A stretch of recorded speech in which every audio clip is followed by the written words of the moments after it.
അമ്മേ അമ്മേ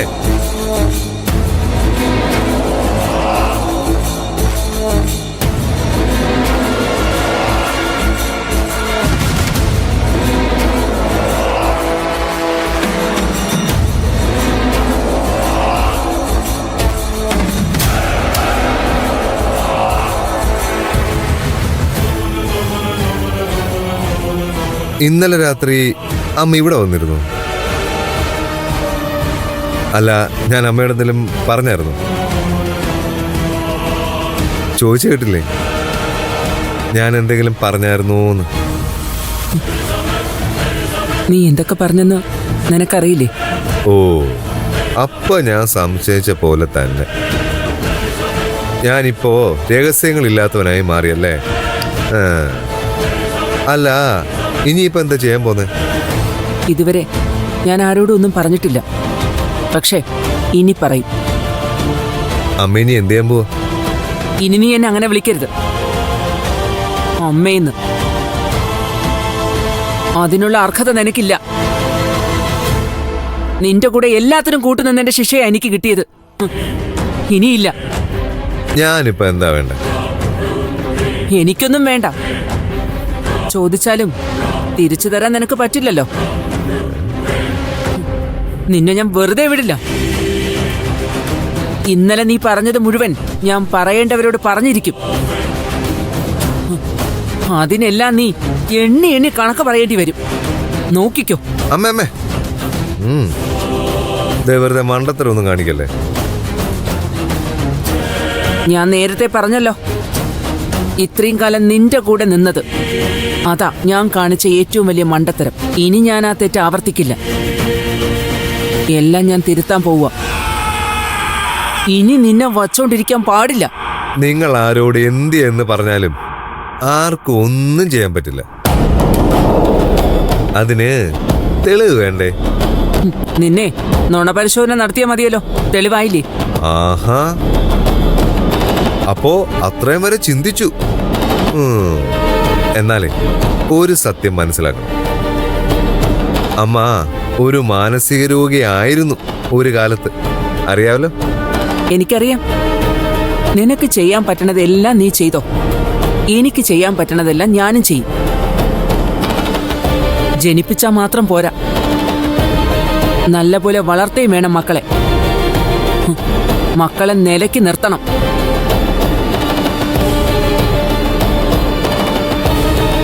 അത് അമ്മമാരുടെ ചുമതലയാ. ഞാനതങ്ങ് ചെയ്യാൻ പോവാ. തീരുമാനിച്ചു.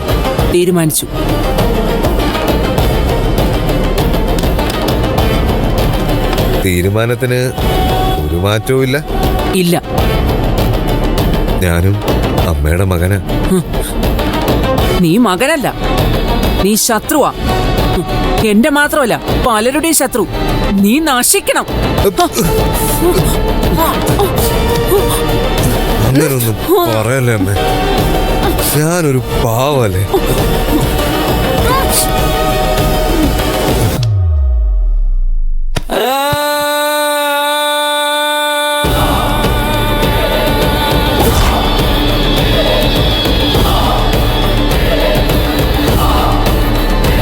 ഒരാളെ ബോധം കെടുത്താനുള്ള മരുന്ന് എപ്പോഴും കരുതാറുള്ളത് നല്ല. അവിടെ കിടക്ക. എനിക്കറിയാം ഇനി എന്ത് ചെയ്യണമെന്ന്.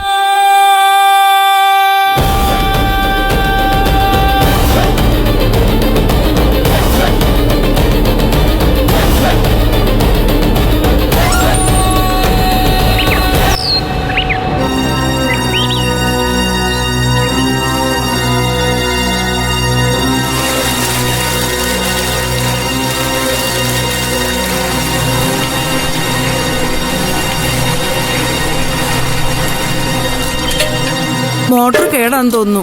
ടാങ്കിന്ന് വെള്ളം വരുന്നില്ല.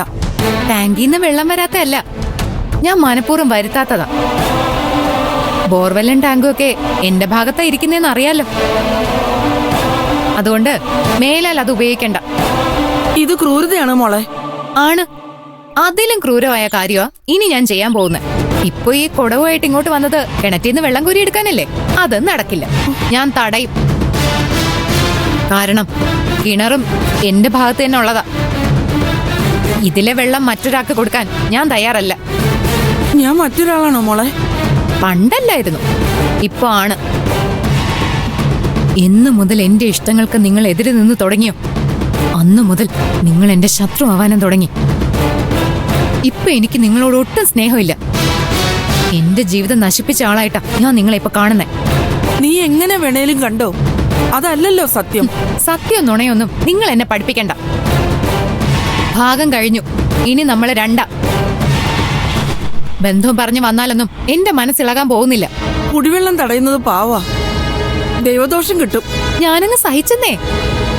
ദൈവം എന്നെ എങ്ങനെ വേണമെങ്കിലും ശിക്ഷിച്ചോട്ടെ, സഹിക്കാൻ ഞാൻ തയ്യാറാ.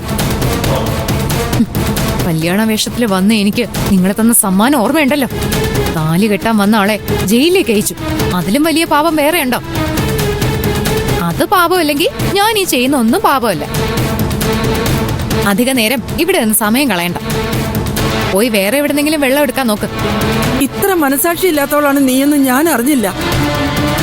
അറിഞ്ഞിരുന്നെങ്കിൽ ഒരിക്കലും നിന്നെ ഞാൻ വളർത്തില്ലായിരുന്നു. ഓ, എന്റെ സങ്കടം ഈശ്വരൻ കാണുന്നുണ്ട്. ഈശ്വരൻ ചോദിച്ചോളും നിന്നോട്.